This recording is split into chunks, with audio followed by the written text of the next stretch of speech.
Good morning, everybody. Thanks for showing up. Thanks for the introduction. It's pretty much 100% accurate.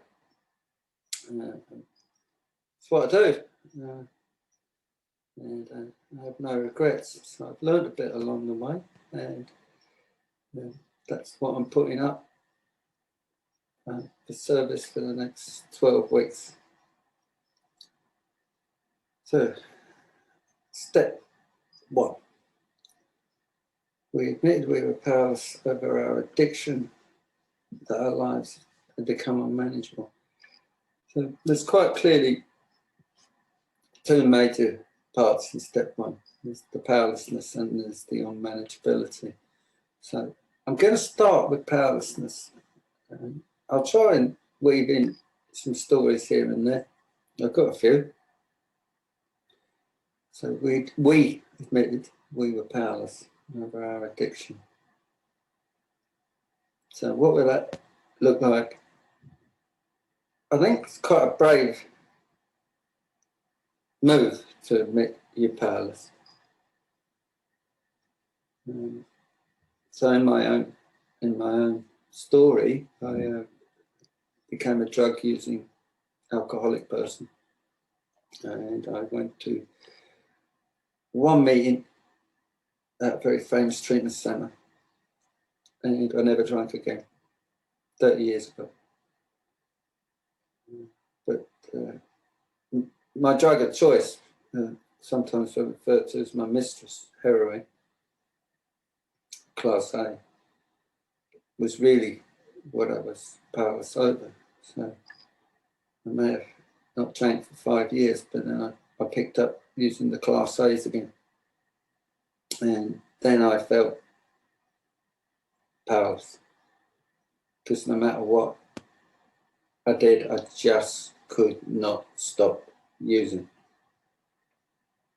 Just set up a pattern of events where I would end up picking up again, and then I'd get 2 or 3 days clean, and then I'd go out and pick up again.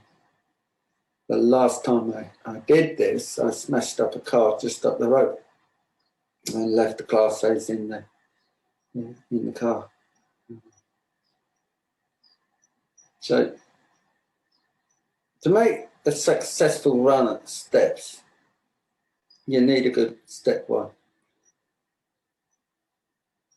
As I suggested, there's 2 parts. You've got to find this powerlessness. And one of the tools that we learned along the way is mind mapping, because it just helps to get to parts, understandings, and particularly patterns.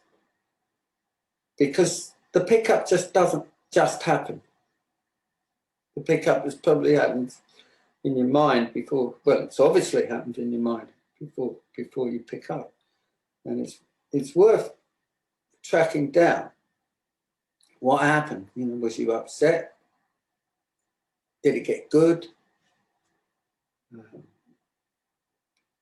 Was a really miserable day, or some episode that has accelerated the pickup? And it's also worth looking at what happens when you pick up. And there's many complicated ways of talking about powerlessness, but when I first come across a newcomer or someone who wants to work the steps, I only really have to ask 2 questions. The first question is, do you know what's going to happen when you pick up alcohol, food, whatever your addiction is? And the second is, do you tell lies to yourself? But if you're picking up and you really, in your heart of hearts, know you're an addict, you've just told yourself a lie.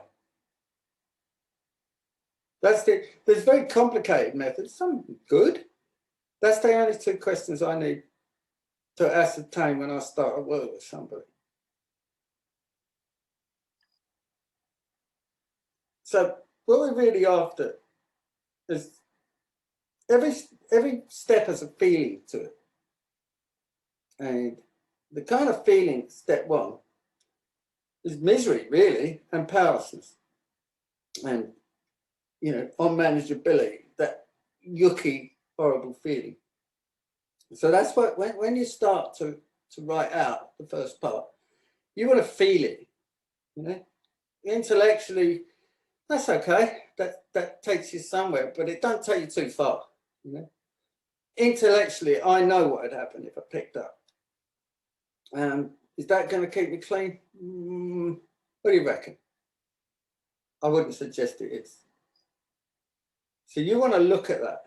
I mean, people have spent thousands of pounds being at treatment centres all over the world to get this part. You want to look at it, you really want to feel it. You know, what's making you? What's driving you to pick up, to start using whatever your drug of choice is?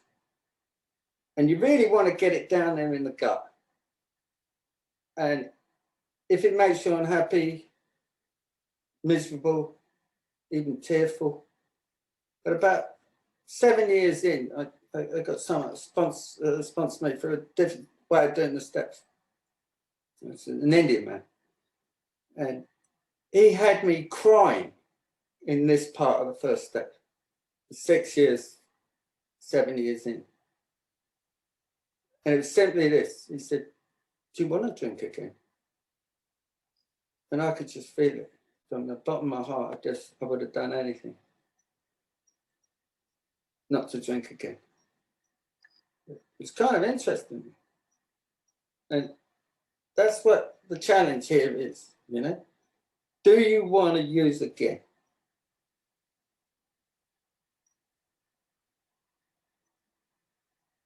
So you get in the feel of step one. This is what you want to feel. You want to feel the hopelessness, really. Write it down if you can. Share it, but feel it. It's a feel thing. Yeah? It's a sense that I really don't want to do that anymore. But unless you get that down in your gut, you probably have got a bit more to do, you know. So I think we've nailed that. So we'll go over to the second part of step one, which is our lives have become unmanageable. So how we're going to approach that, on page 52 of the big book, there's a set of questions. Second paragraph, just center. I'm just going to read them out, and then I'm going to go through them one by one, because I want people who work this method to really, really get a good, honest start here. We had to ask ourselves why we shouldn't apply to our human problems the same readiness to change our point of view. We were having trouble with personal relationships. We couldn't control our emotional natures. We were a prey to misery and depression. We couldn't make a living. We had a feeling of uselessness. We were full of fear. We were unhappy. We couldn't seem to be of real help to others. So these are there's 9 areas of unmanageability that we suggest you look at and have been used for long time. So a first area is personal relationships. Now, how I would suggest you work with your personal relationships is you look at your relationships as a whole. So are you running around lying to everybody? Are you running around angry? Are you not able to communicate in a civilized manner? You don't have to be civilized. How's that working out? Are you angry with your boss all day? You're cross with the kids? And then, just to get a feel and an idea, then I suggest you pick between 7 and 9 personal relationships. Now, that will probably include partners, children, mums and dads, boss, best mates, etc., etc. If you go into all these relationships and you make an honest, remember the principle of this step is honesty. And make an honest appraisal of how it's going.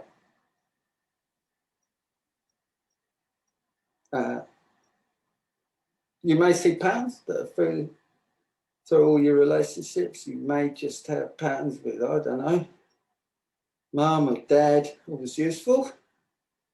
You may have some interesting takes on how your boss is, or how he might be impinging the way you want to live your life. Now, again, you can use, if mind maps work for you, it's really a good way of digging out the information. Yeah. If they don't, I personally don't use them, but I suggest that others can. I use the old-fashioned method where I just write a few paragraphs about each relationship. Sometimes it pours out. It can even feel like, sometimes it can feel like a step 4. We've been accused of this in the past. Just go through the relationships. Be honest. Where's it at? Not where you want it to be. Not where it is romantically. Where it is in the moment. Having done that, we move on to the next part, which is emotional nature. How are we managing our emotional nature? Are we able to be truly honest and emotionally connected? A lot of us got a lot damaged along the way. We don't emotionally connect. Just look at where your emotions are. Are you angry? Are you walking around angry?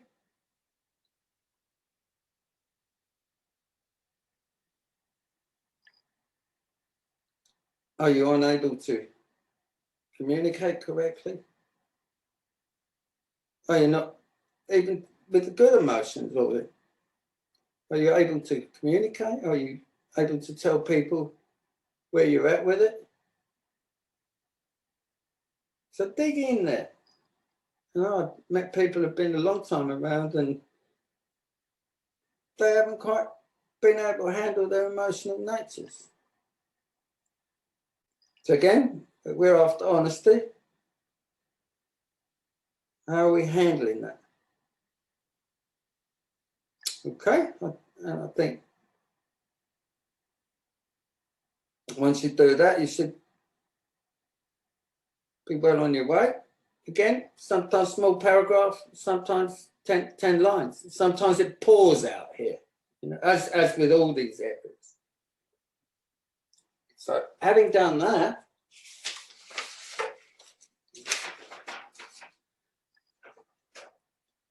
where are we prey to misery?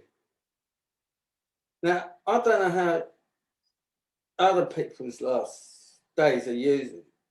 I think my last days using was some of the most miserable times of my life. It was just miserable. So we look at where we're miserable, where we prey to misery. You know, is this addiction? Is this substance or this behaviours making miserable? And then the next one is depression. A short story here. It wasn't until I finished my first run through the steps that I realised that I'd had a mild depression all my life.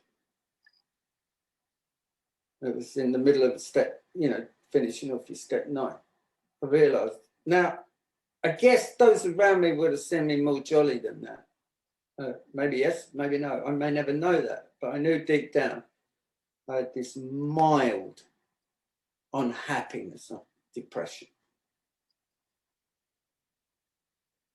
Sometimes these can be combined because it can be slightly tricky to separate, you know, misery, depression, unhappiness, but certainly misery and depression.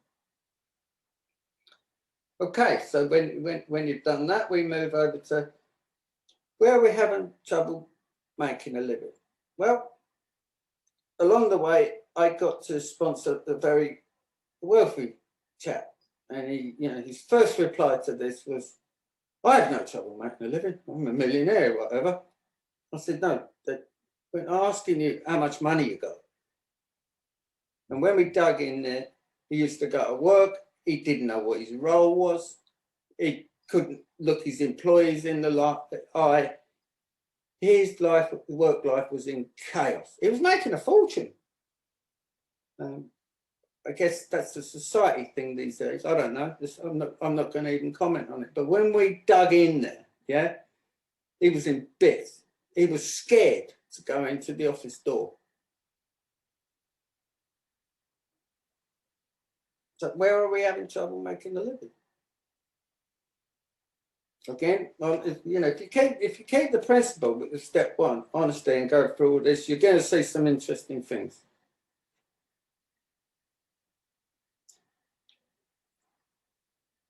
Feeling of uselessness.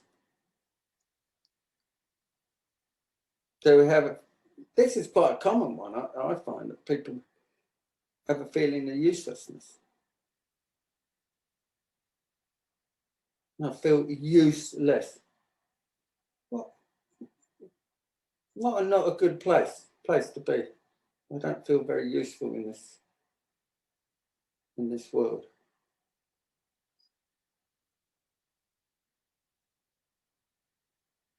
Okay. Now, my favourite one. Where are we full of fear? And that says full of fear. It doesn't say where we're feeling a little bit of fear. It says where are we full of fear. My own story is until I found the program, my whole life had been dictated by different forms of fear, completely and utterly. I even had a visual experience where I'd just seen the word fear and I realised that my life had been completely and utterly driven by forms of fear. So there's a little nice way of talking about it. Fear is false evidence appearing real. Again, honesty, go into this.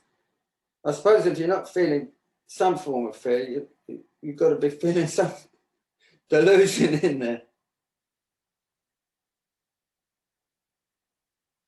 So I encourage you to work quite hard on this one. It's sometimes hard to find because we have to cover it up to do the daily stuff. Now really go in there. And again, we can put it in a mind map and do the little sprigs off and see where it takes us. By the time I arrived, I wasn't in fear, I was petrified of picking up. But what forms of fear are in there? Okay, that's my favourite one. Unhappy. Where are we unhappy?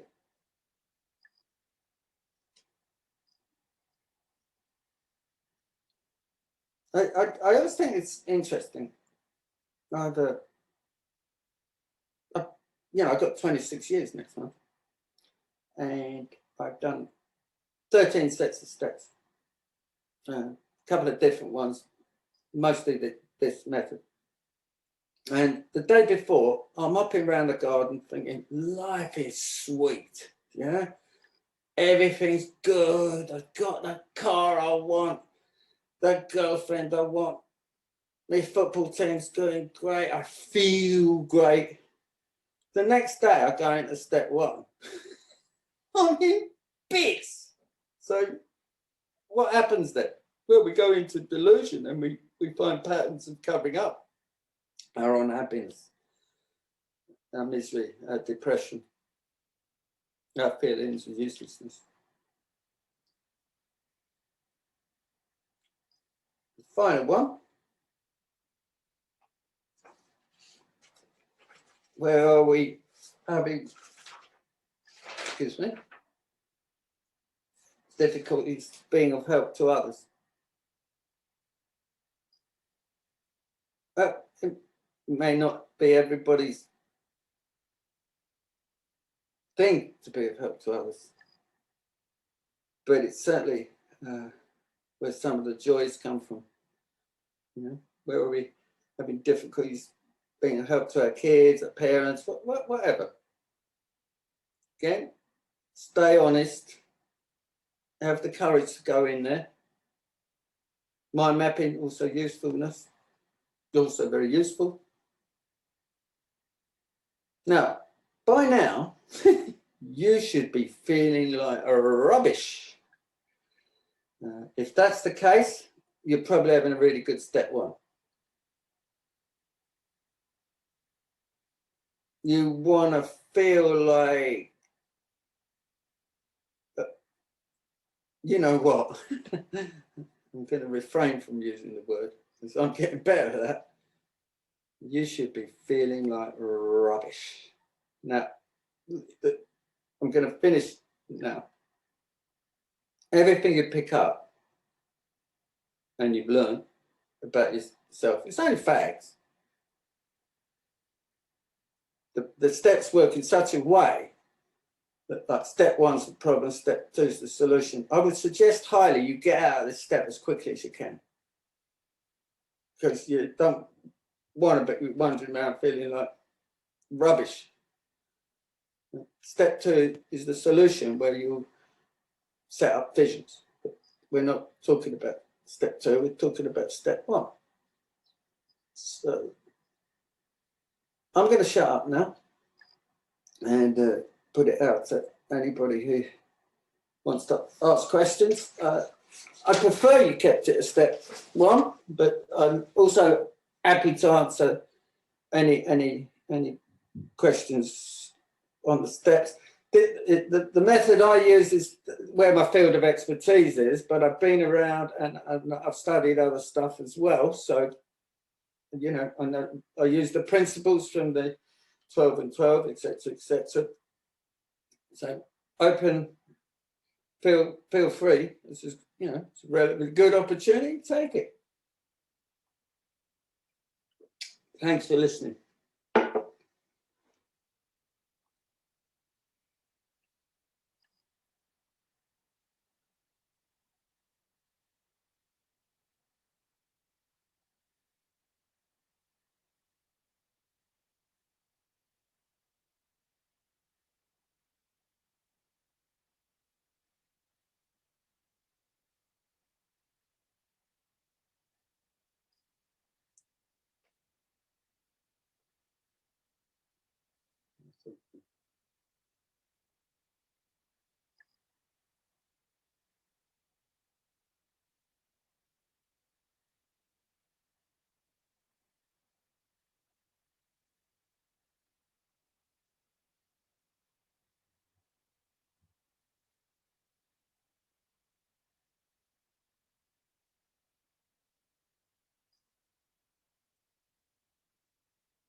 Hello, Helen, Addict Seeking Recovery.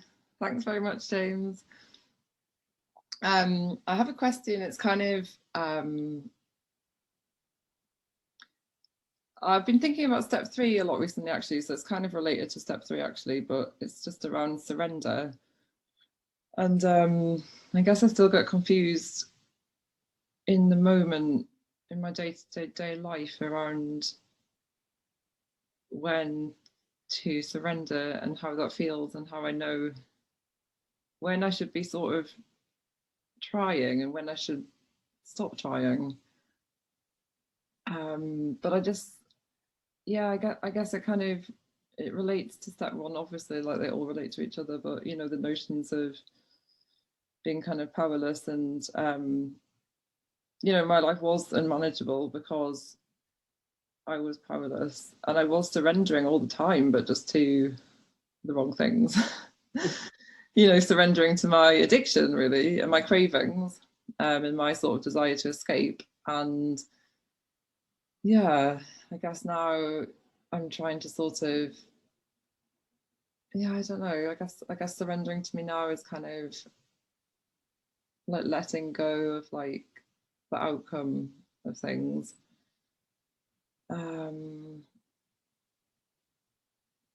But yeah, of course, you know, you have to put effort into things in life too. And I just struggle with knowing kind of when to maybe assert my power actually in things and when not to. I don't know if you have anything to say around that. Well, yeah, surrender's a lifetime process, really. I mean, I think you have to surrender every step, really, you know. And it also takes a bit of practice. Like we talked about step one, there's a big surrender there. It's also the same when you go to step two. I mean, step three is a particularly large surrender. And the more you the more you get used to it. I was sponsoring someone a couple of years ago, and nearly all our discussions were go and surrender. Just go and surrender. So what it means is like, really, I mean, it must happen 10 times. So you just got to surrender, give in, throw the towel in, and don't hang on to the corner. You know what I mean? Throw the towel in and don't hang on to the corner. And I think, you know, any addict that's worth his salt or her salt ain't used to doing that, because we seem to run on self-will. So if you can turn self-will around to perseverance and make it a more gentle ride for yourself, and it's practice. And the other thing is, if you hang around and watch others who do the same, I was going to say further along, but that's not right. But people who, you know, when I first come around, I was no expert in, you know, throwing the towel in, I can tell you. I know you'd never believe that. But it's a practice. And as you were saying, it kind of connects with step three. Well, so how do we throw the towel in? Well, we need to have some idea of what our higher power is. I mean, I was brought up in that strange, very strange Catholic system. Well, I wasn't throwing the towel into that, I can assure you. You know, that wasn't good. That was not an option, you know. But being around others and, you know, using the good orderly direction, saying, and people who seem to have more successful lives with me throwing the towel in, you know, they say a meeting can be your higher power. I kind of understand that. I needed something more powerful. And of course, you know, that wonderful word perseverance and practice. Because if you're in a difficult situation during the day, if you step back and take a few moments out, because now we're not using drugs and everything, you know, to cover up our intuitiveness and knowings. If you got a difficult one, take a few moments out, nip behind the bike shed, if it's still there. I should imagine they're coming back into fashion now, aren't they? Take a few minutes out and see what your gut says. Now, you won't get it right every time. That's about the truest word I've said today. But you start getting used to it. I pretty much make 90% of my decisions from intuitiveness and from my gut. I can assure you I wasn't doing that when I rolled up. We just work at it. And with the guidance of others, you know. Does that answer it? Yes, thank you.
I was just thinking, if we don't get any more questions, I'll tell a recovery joke. How's that? I can't believe, Jesse, you're missing this opportunity. So there's this woman. She dies, and she goes up down to hell, and her husband's best mate. She's a coder. Her husband's best mate dies, and he goes to hell too. So he walks into hell, and he sees his best mate's wife sitting in the corner. And he gets rather gleeful. She'd been on at them, telling them how they lived their lives for 40 years. And he looks over and he says, "Sylvia, what are you doing here?" She says, "I'm not here and it's not hot."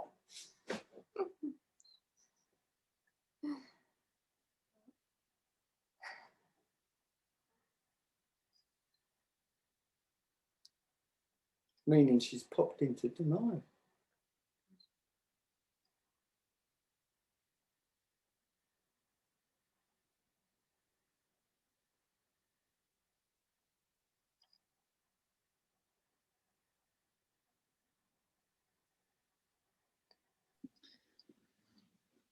Helen, addict seeking recovery. I have another question. I guess it's like, yeah, I was just thinking, what would you say was the opposite of step one? Oh. Like, what does that look like, I guess, in terms of how you're operating in life?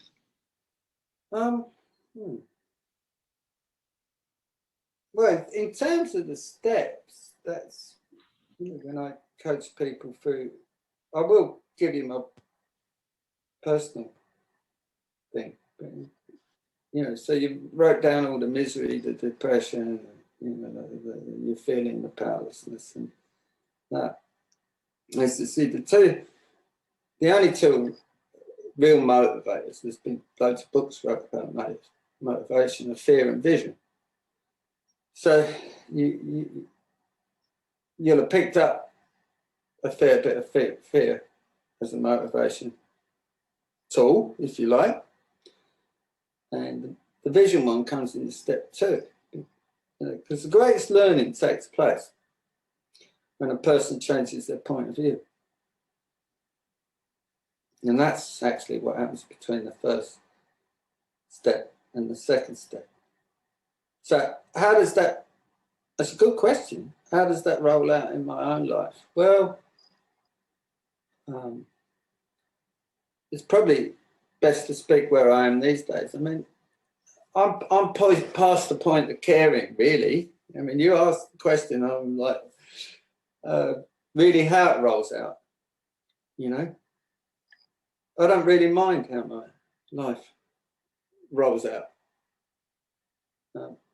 I suppose we talked about this the other day.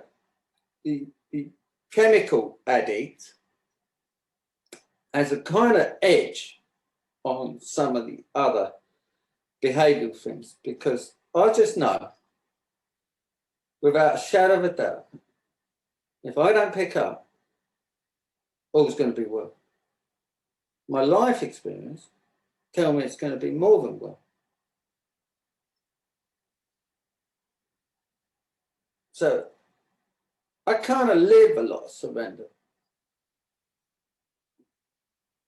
You know, I have ambitions, but none of them that means too much to me.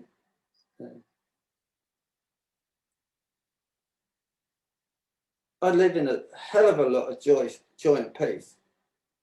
Happiness is not a word I really understand that well. I don't know what happy is. But I know, you know, I'll take a risk here. I'm hardly got any fear at all about anything. Now, did I have that? I suppose a lot changed for me about 5 or 6 years when I kind of was able to breathe a bit better, because I then had a history of knowing that that on a daily basis I could get through without picking up, and then of course more patterns come up. I live a very joyful, contented life. Well, as I've suggested before, most decisions are intuitive.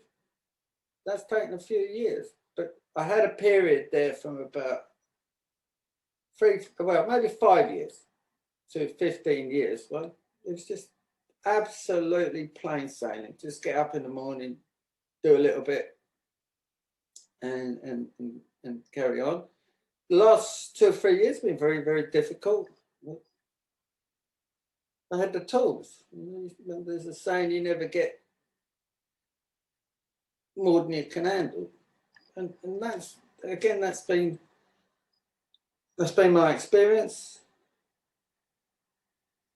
And, you know, if you spend half an hour a day on your program, including a little chat with someone who's helping out or whatever, that will really make a good start. I mean, how many hours did we devote to our using on healthy behaviours? Don't answer that. I know. And if you just make a little space twice a day and really check in, you won't go far wrong. So I made a decision a while back to just always be absolutely as honest as I possibly could. That includes the good stuff, because we can share the misery, right? You know, we can share that. Oh my God, we can share that. But the good stuff, it seems society almost has a pattern of not wanting to put that out there. You know, my life, possibly bar one area, is pretty much perfect. It's certainly how my higher power would wish it for me, because I have a belief that higher powers, which could be the true nature of self, has, you know, it's got a right good deal sorted out there for us, all ready to plug into. But our stuff, fear, you know, just a lot of the stuff I've been talking about, is just in the way. You know, life's great. I am, as I said before, I had to tell my son that I wasn't going to tolerate him in my life anymore until he made some different decisions. And yeah, I was, which is rare for me, I was a little bit moved around for about 18 hours. And then I was like, okay, job done, move on, what's next? Now, it's unlikely you're going to get that in the first year. But as much as we take it a day at a time, this is really a program for life. And yes, I mean, you know, you guys know my circumstances. I have a lovely wife. I've got a lovely apartment in the town I want to live in. It's, you know, I've got every material need I need.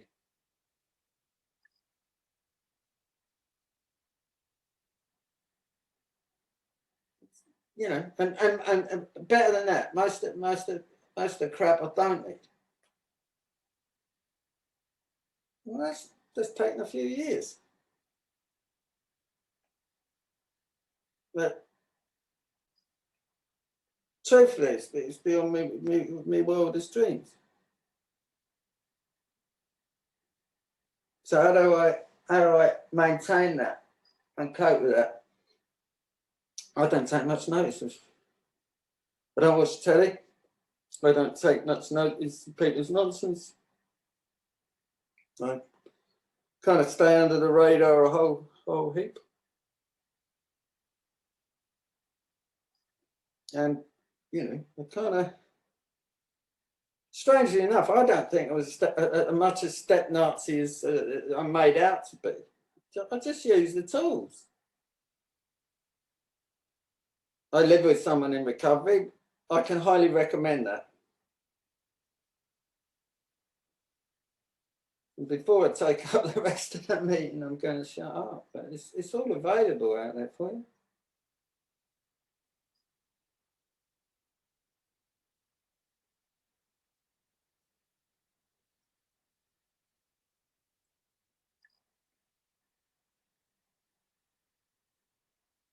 And I just frigging love recovery.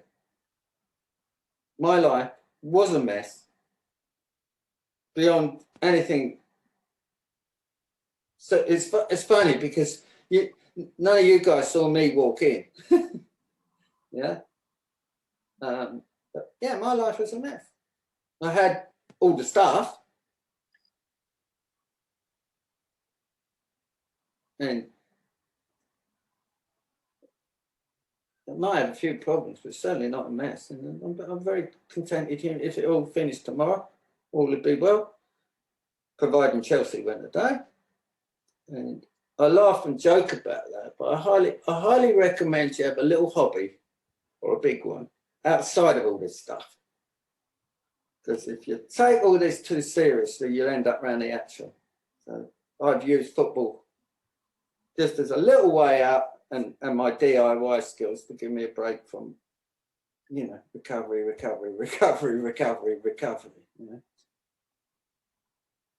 But as often with me, I don't know where that all came from, but I hope it's useful. I'll probably sleep tonight, whether it's useful or not.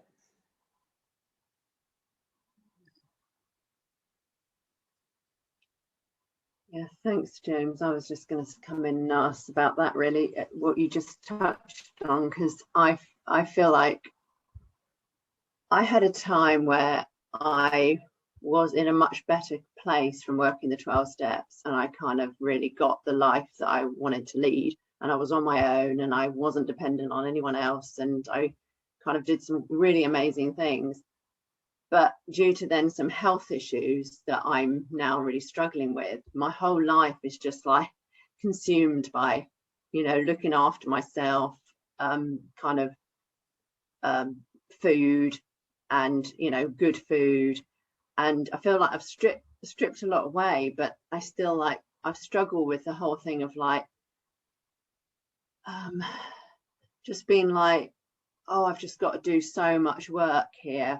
And there's not the balance of where's the good and the fun and the interest. I mean, obviously with COVID, it's made it worse as well, but that kind of thing of having the balance. And it's like when you were talking about step one, and I was like, oh yeah, I can understand all that. The fear, the anxiety. I have a lot of anxiety at the moment. And it's like, I sit with that anxiety, but my friends are saying, take some antidepressants, and it's like, and I'm almost going to that place where I just think, okay, maybe I should just give myself a break, because it's like, what can I do? How can I manage this? I try to hand it over, and yet still I'm in this sort of, struggle of a health. And I've just been in hospital this week, and I did really well compared to maybe, before. I wasn't catastrophizing it in the same way that I might have done in the past, because that's really scary to, I went in the ambulance and all of that, and I was just like, okay, it's all right, it's all going to be all right.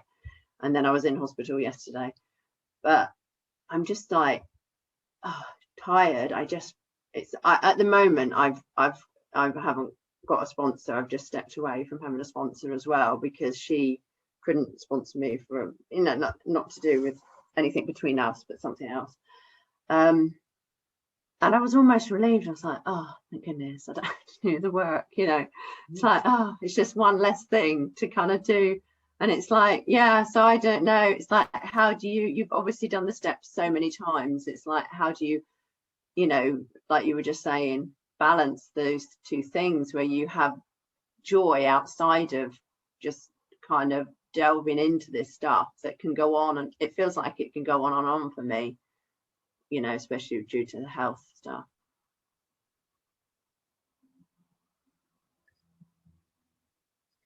Incidentally, the one area that isn't perfect for me, but it's all perfect. We can have that discussion. Is the health thing, you know, and I can only. It may sound a little harsh, but I can only share my experience. Is that like I have trouble with my eyes. I can't see that. And it has been suggested by medical practitioners that I can use drugs to make things better. Where I started you know, it's really interesting because I really felt that, you know.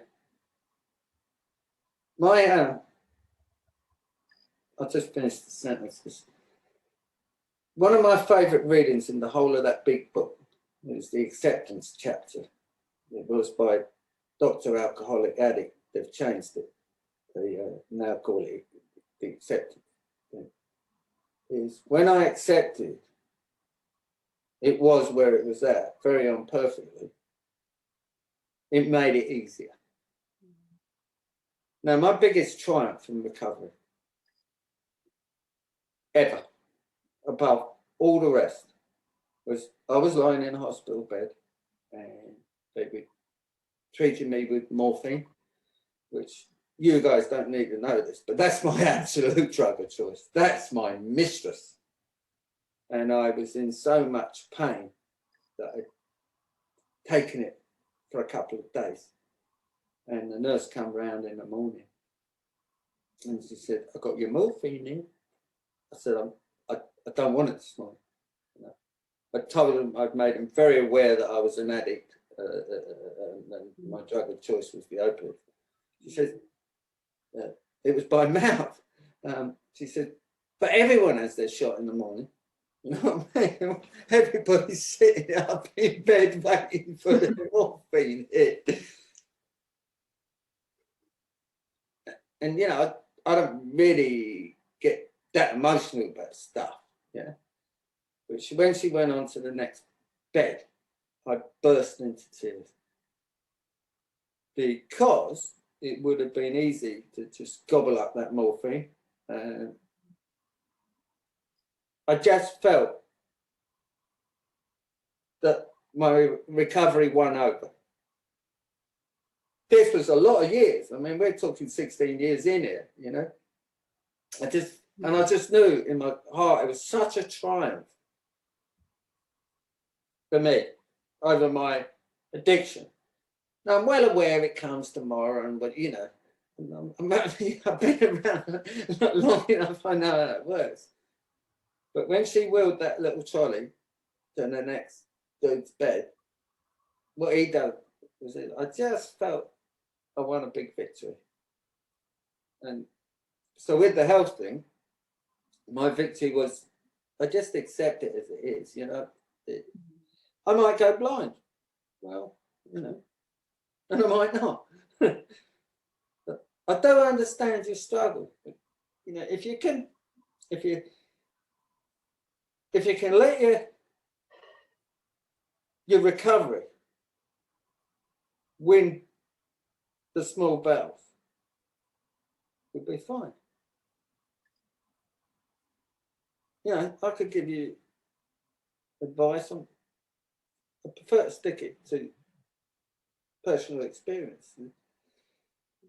That's the best personal experience I've got, you know, because the greatest triumph I'll have, I've visualised this probably 10,000 times, that I'm going into the ground in the box and I'll have a couple of Herbert mates standing there go, you know what, that Dick did it.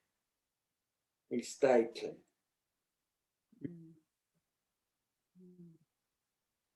Yeah. Thank you. Yeah, I know. Yeah, I do get when I have acceptance, then things are easier. Sure. Yeah. That level of acceptance of where I'm at this moment in time, which is, yeah, and keeping it in the day or in the hour or whatever. Yeah. Totally get that. Yeah. Thanks. Thanks for sharing your strength and hope.